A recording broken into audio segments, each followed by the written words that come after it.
Salut. Première vidéo YouTube, il était temps. Et le concept de cette première vidéo, bah en fait, il y en a pas. Mais comme je dois aller à Japanim, on va dire que le concept de cette vidéo c'est je vous emmène à Japanim. Les 0 ban, c'est ce qu'on dira. On se casse, wouh. Bon, tu te doutes bien que j'aurais bien voulu sortir avec le masque Nezuko, sauf qu'il ne protège absolument pas. Du coup, on va pas mettre celui-là. Du coup, on va être obligé de mettre celui-là. Attends, il manque un truc. Voilà, Waifu Gang. Et là, déjà, on a plus de charisme. Bien évidemment, lorsqu'on sort avec ses AirPods, il faut toujours avoir une coque Rhino Shield. Bien évidemment, on n'oublie pas qu'il y a un petit code promo Trombone de Fur chez Rhino Shield, voilà, moins 10%. Et en plus, t'as les Black Friday actuellement avec les collections Hunter x Hunter et Naruto. C'est plutôt pas mal. Sur ce, on se casse. C'est vraiment exceptionnel ça, il y a le Covid et il y a au moins 1 millier de monde dehors, excellent. Bon bah du coup on va continuer d'aller chercher tout le reste à Japanim, on a une figurine à aller choper.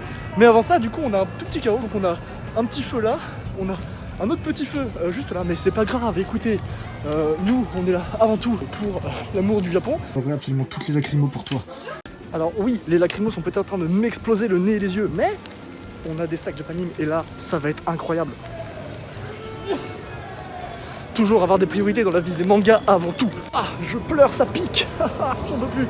Mais, encore une fois, j'aime ça. Il faut avoir des priorités, d'accord? Moi, mes priorités, c'est les mangas. Les manifestations, ça passe après. Les lacrymos dans la gueule, c'est pas grave. Au moins, j'ai une figurine de Tanjiro, les gars. Évidemment, la Waifu Bill résiste même aux manifestations. Rhino Shield. C'était pas prévu. Bon, bah on va débriefer de ce qui s'est passé sur Insta. Hein. D'ailleurs, voilà, mon Insta est juste là, voilà.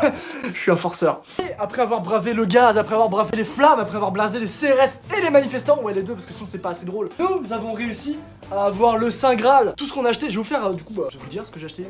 C'est le concept de la vidéo en fait. On a d'abord Platinum End de l'auteur de Death Note. Alors, si tu veux savoir ce que ça raconte, va sur Wikipédia, enculé, fais comme tout le monde. Mirai, un jeune homme qui a perdu tout espoir en la vie, décide de se suicider en se jetant du haut d'un building. Mais juste avant qu'il ne touche le sol, un ange appelé Nas le rattrape au vol et lui sauve la vie. Elle lui offre alors la possibilité d'obtenir de puissants pouvoirs, promesse d'une vie meilleure. Mais en acceptant, Mirai découvre qu'il participe désormais à une compétition mortelle. Ouais, j'ai totalement lu le résumé qu'il y avait derrière le tome 1. On a ensuite les 2 premiers tomes de Vigilante, c'est un spin-off de My Hero Academia. On m'a tellement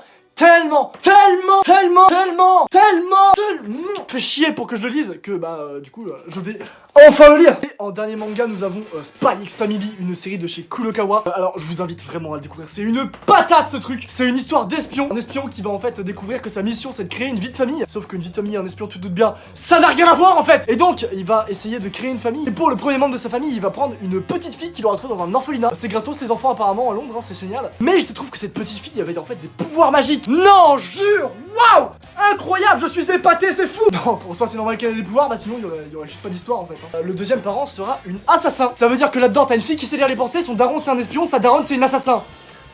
Ouais, c'est une vie de famille normale quoi, c'est trop bien, voilà, c'est tout ce que j'ai à te dire. Va lire Spy X Family, c'est incroyable. Et mon dernier achat du jour, parce que oui, je suis pauvre, parce que sinon j'aurais déjà racheté le magasin depuis belle lurette. Il s'agit de cette magnifique figurine de Tanjiro qui vient de chez Vibration Star, ouais c'est ça. Elle coûte pas si cher que ça, il me semble qu'elle m'a coûté 29,99, soit 30 balles quoi. Alors en dehors de sa boîte ça donne comme ça, alors oui évidemment, si la lumière ne lui éclatait pas la gueule, je vous assure qu'elle est magnifique. C'est une pose de combat très stylée, j'aime beaucoup, et surtout qu'il adore avoir des bâtons dans le cul. Tu vas finir dans mon décor, juste là. Est-ce qu'on peut vraiment appeler ça un décor? Ouais, c'est plus une mangatech un peu moche hein. C'est tout pour mes achats du jour, mais parlons un peu de cette manifestation en fait. Non parce qu'à la base c'était la réouverture de Japanim, j'étais tout content, j'y allais, ça y est, j'y retournais après le confinement, c'était cool, j'avais tout ce que je voulais. Et là paf, paf, paf, Jojo, paf, les CRS, les manifestants et des gaz lacrymogènes. Alors si à chaque fois que je devais aller chez Japanim je devais braver les flammes et les gaz lacrymogènes, j'irais un peu moins souvent, c'est vrai. Mais vous avez bien remarqué que ce n'est absolument pas ça qui m'empêchait d'aller acheter mes mangas. Oui, bien évidemment ne faites pas ça, c'est stupide, il ne faut absolument pas faire ce que j'ai fait. Bah fin de vidéo.